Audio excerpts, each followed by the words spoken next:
Bonjour chers amoureux de la vie, je suis aujourd'hui avec Julien Perron qui a beaucoup de cordes à son arc puisqu'il a monté donc, le festival L'école de la vie, fait plusieurs films. Donc merci Julien en tout cas pour cette interview. Avec plaisir. Alors, est-ce que déjà tu pourrais un peu te présenter? Alors, pour essayer de faire court, ça a commencé quelque part un peu au moment de l'école, de la période scolaire, parce que je suis dyslexique et dysorthographique. Et donc, du coup, j'ai eu un parcours scolaire qui était pas forcément évident parce que c'est compliqué quand tu es 10 dans un système où on n'équipe pas les enseignants et les professionnels dans le monde de l'éducation pour accompagner tous ces enfants qu'on dit un peu différents. Donc, du coup, j'ai perdu confiance en moi assez tôt, que j'ai repris finalement à travers les arts martiaux. Ça m'a amené pendant 14 ans à faire du kung-fu et à devenir champion de France en 99, puis en Île-de-France. Et donc, j'ai contrebalancé le manque de confiance à l'école en reprenant confiance à travers donc, le kung-fu, ce qui m'a beaucoup aidé par la suite dans mon parcours scolaire, mais qui m'aide encore beaucoup maintenant dans ma vie de tous les jours, que ce soit à titre personnel ou professionnel. Et donc, chemin faisant, j'ai essayé de passer des diplômes. J'ai pas de diplôme, j'ai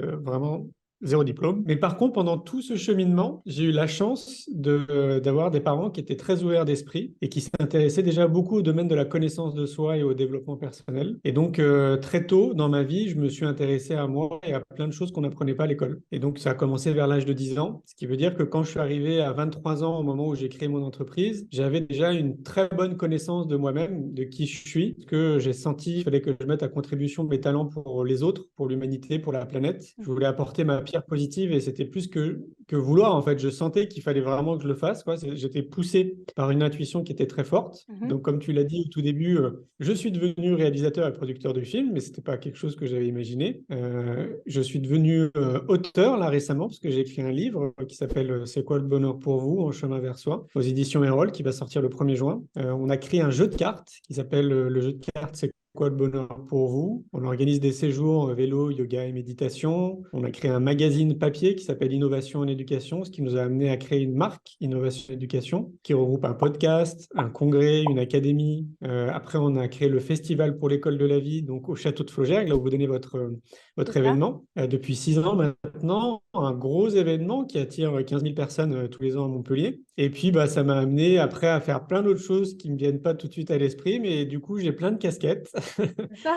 Comment l'idée de l'éducation est venue chez toi? Ce thème, voilà, cette envie d'améliorer le monde par l'éducation. Pourquoi l'éducation précisément? Parce qu'à un moment donné, il faut remonter à aller à 7, 8 ans en arrière. Je m'entraîne en vélo pour les séjours vélo, yoga et méditation qu'on organise. Et à un moment donné, j'ai cette idée de l'école que j'imaginais quand j'étais plus petit. Une école en fait qui me comprenne dans ce qu'eux disaient de ma différence, mais moi je me trouvais pas différent.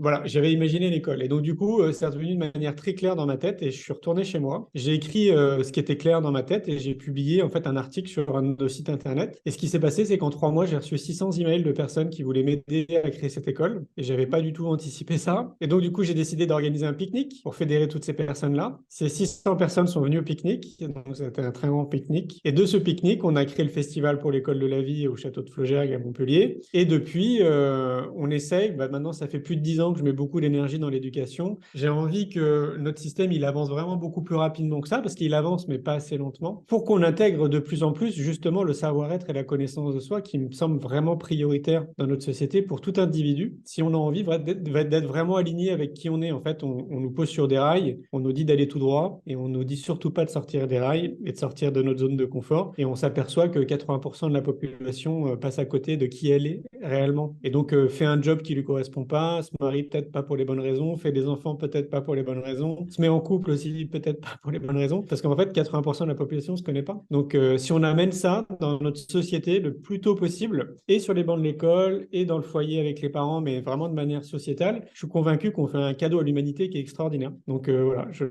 j'œuvre dans ce sens. Et on voit beaucoup les deux thèmes de l'éducation et du bonheur. Est-ce que pour toi, c'est lié, justement, ces deux thèmes Ah oui, vraiment. Ouais, c'est intrinsèquement lié. Ce qui m'a amené à réaliser mon premier film, il s'appelle C'est quoi le bonheur pour vous? Pour ceux qui ne le savent pas, j'ai été dans 25 pays, j'ai interviewé 1500 personnes. Et à chaque fois, j'ai posé cette question, c'est quoi le bonheur pour vous? Il y a plus de 2 millions de personnes qui voient le film. Je vais dans plus de 300 salles de cinéma un peu partout partout dans le monde. Et donc, je me suis propulsé par cette énergie du bonheur pour me rendre compte. Alors, je crois que c'était beaucoup d'ailleurs pendant la réalisation du film, mais aussi après, à force de discuter avec les gens dans les salles de cinéma, je me rends compte de plus en plus en fait que le bonheur et l'éducation sont intimement liés dans la mesure où, comme je te le dis, en fait, si on amène la population le plus tôt possible dans le domaine du savoir-être et de la connaissance de soi, évidemment, on les amène aussi sur le chemin du bonheur. Et j'ai découvert que le chemin du bonheur, justement, ça s'apprenait, qu'il y avait vraiment tout un tas d'outils, de techniques, de pédagogie qui pouvaient nous amener sur ce domaine qu'on appelle la connaissance de soi ou le développement personnel. Donc, c'est deux choses qui sont vraiment étriquées. Ouais. Et du coup, dans ton parcours, on voit que tu es plutôt autodidacte. Est-ce que tu prônes l'autodidacte aussi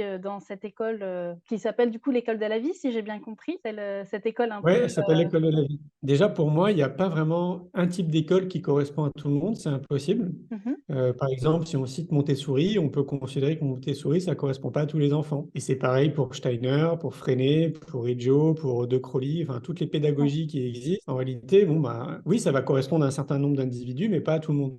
Donc, on ne peut pas l'appliquer pour tout le monde. L'école que j'imagine, c'est une école justement qui s'inspire un peu de tout ça. Parce qu'il y a du bon à prendre dans toutes les pédagogies, dans tous les outils qui existent, et c'est d'essayer de faire un peu un mix de tout ça, en se disant que on va essayer de prendre le mieux, enfin, en tout cas de ce que moi j'estime de mieux dans chaque type de pédagogie. Après, la grosse différence, c'est que ça sera en pleine nature, avec un centre de formation pour les enseignants, pour continuer à les former à tout ce qui existe autour de l'éducation nationale, un centre de formation pour les parents, parce qu'on ne nous apprend pas à être parents, alors qu'il y a plein de professionnels qui peuvent nous guider et nous accompagner en amont, bien avant en fait, de se dire, bah tiens, on va faire des enfants. Et un centre, j'allais dire, de connaissance de soi, en fait, pour tout le monde, parce que c'est le cheminement de toute une vie d'apprendre à se connaître. J'ai envie aussi d'intégrer cette notion dans l'école qui me paraît fondamentale, qui est, on peut considérer peut-être de l'hygiène de vie, hein, tout simplement, mais prendre soin de soi. C'est-à-dire que bah, à partir du moment où tu prends soin de toi, où tu as trouvé vraiment tout ce qui est bon pour toi, qui te nourrit à tous les niveaux de ton esprit, de ton corps, bah, tu peux mieux aider les gens autour de toi. Et je crois que c'est vraiment l'objectif de tout à chacun. On a tous envie d'être dans un monde où tout va bien, où les échanges intersociaux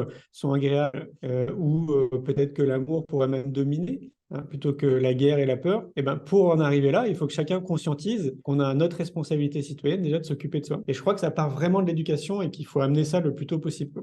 Voilà, puis en intégrant, comme je te le disais, toutes ces pédagogies que je trouve intéressantes, dans un milieu intergénérationnel aussi, parce que je trouve que de marier le côté intergénération est vraiment aussi très important. On a tous à s'apprendre, peu importe les générations. Et voilà, c'est un peu ça l'idée de l'école de la vie.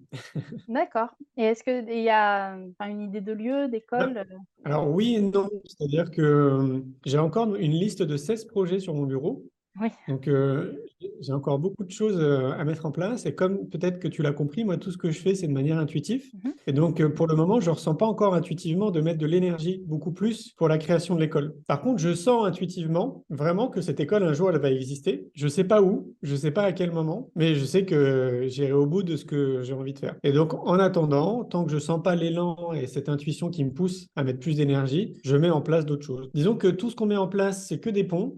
Donc, il y a la galaxie innovation et éducation, il y a la galaxie C'est quoi le bonheur pour vous, qui regroupe aussi le film, un jeu de cartes, un livre, un podcast et un congrès. Et puis, bah, tout ce qu'on met en place dans ces deux galaxies permettent quelque part si je me projette vraiment sur du long terme, d'arriver à créer cette école. Oui, déjà, ça met en place du réseau, ça met en place peut-être l'apprentissage d'autres outils pour après, Exactement. Et puis, bah, demain, voir cette école se mettre en place. Ben, on espère, en tout cas, ça donne envie en tout cas. merci, merci. Donc l'enfant que tu étais à l'époque, il serait content de voir cette avancée, il aurait envie d'encore plus, mais déjà, est-ce qu'il serait Ah heureux de oui, voir oui. le parcours que la France et le monde fait un peu dans cette direction? Ah bah oui, j'ai plein d'exemples à te donner. Dans le monde de l'éducation, il y a 10 ans en arrière, on était très loin en fait de l'effervescence qu'il y a en ce moment dans le monde de l'éducation. Pour s'en rendre compte, évidemment, il faut s'intéresser à l'éducation, hein. Si tu t'y intéresses pas, tu le vois pas. Mais moi qui suis dedans, je vois vraiment que, bah oui, comme je te le disais, on avance dans la bonne direction. Quand on a commencé à faire notre premier pique-nique, donc ça remonte à très longtemps maintenant, on était un peu des ovnis, quoi. Les gens qui sont venus à ce pique-nique, c'était des gens, comme je te l'ai dit, qui étaient vraiment convaincus de mon envie en fait de créer cette école et de la vision en fait de l'école que j'ai, quoi. Mmh. Et finalement, 600 personnes si on est 60 millions en France, c'est quand même pas beaucoup, quoi. C'est Et sûr. donc, là, je vois que plus les années passent, plus il y a des personnes qui s'intéressent à tout ça. Je le vois dans toutes nos activités, c'est-à-dire le magazine Innovation en éducation, on a de plus en plus d'abonnés. Là, Mhm. on a à peu près 7000 abonnés dans 40 pays. Le podcast Innovation en éducation qu'on a créé, on a de plus en plus de personnes qui écoutent notre podcast. Je crois qu'on est à peu près à 200 000 ou à 300 000 écoutes par mois.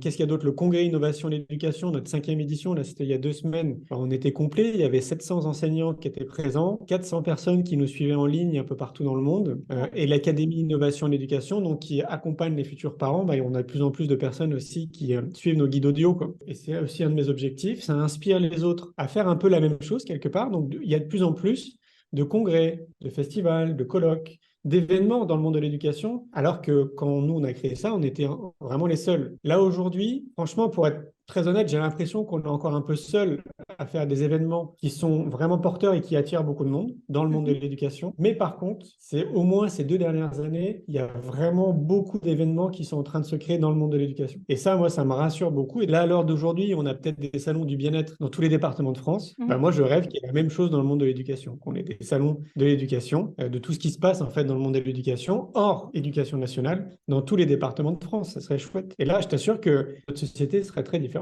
Et justement, par rapport à l'éducation nationale, est-ce que tu sens qu'ils sont un peu plus à utiliser un peu des pédagogies nouvelles et alternatives ou Alors, pas? bah, dans l'éducation nationale, moi, j'entends deux choses. J'entends le ministère de l'Éducation nationale et les Mhm. enseignants qui font partie de l'éducation nationale. Donc, pour les enseignants de l'éducation nationale, de ce que j'observe, il y a à peu près 50% du corps enseignant. Je vais arrondir, on va dire qu'il y a 1 million de salariés, donc 1 million d'enseignants. Il y a à peu près 500 000 enseignants qui sont curieux, qui sont ouverts d'esprit et qui vont aller se former à l'extérieur. Et donc, qui vont découvrir de nouvelles pédagogies, nouveaux outils, qui vont financer par eux-mêmes pour Mhm. après essayer dans leur classe, un peu comme des chercheurs, et voir ce qui marche pas, ce qui est fonctionnel, ce qui ne l'est pas, quoi. Et puis il y a les 50% autres, non pas qu'ils ne se forment pas, mais je pense qu'ils ne sont pas encore prêts à entendre certaines choses, à se déconditionner pour se reconditionner, à changer leur regard.